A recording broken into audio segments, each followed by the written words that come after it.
Anna Urikia with OXO Digital Organizing. Today we're getting into part 2 of organizing your photos. You've organized all the physical boxes, you've gotten everything into some rough piles. It's now time to take that collection and go digital with it.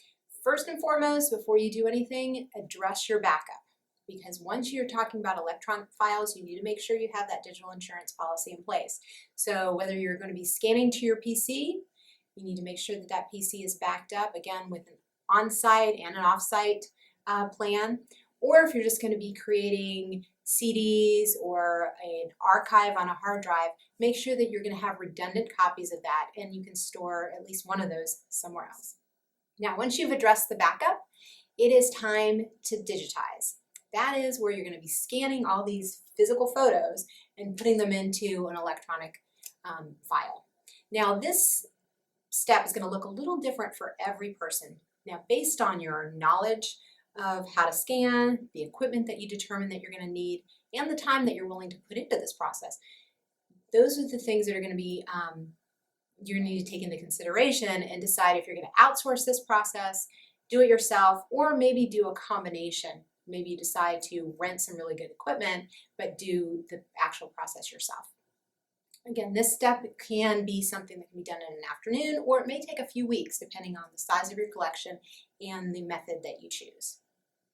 Now, once everything has been digitized, it's time to get all those files into one place.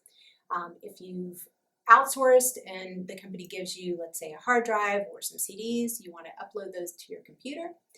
Also, this is the time you want to look at that pile of digital items and get all of those files into one place. All those cameras, all the hard drives, all those CDs, get them all onto your computer so you now have a complete digital collection.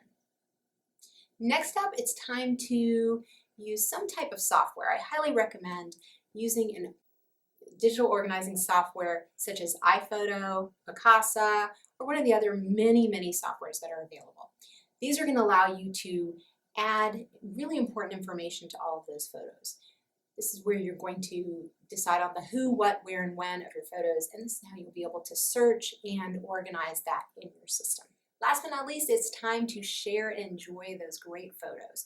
You've gone through the process of sorting them, scanning them, and organizing them. Now you can take those digital files and upload them to web albums, put them onto digital frames, or simply share them on sites like Facebook. I hope you've enjoyed these tips, and we look forward to seeing you next time on Going Digital.